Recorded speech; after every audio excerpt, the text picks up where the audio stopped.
இன்று என் பாதை உன்னாலே பூ பூத்தது. பூவே உன் கண்ணில் என் கோயில் தெரிகின்றது. உந்தன் பேர் கூட சங்கீதமாகின்றது.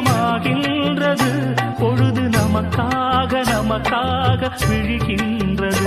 ஓடும் கங்கை நதி இல்லை என்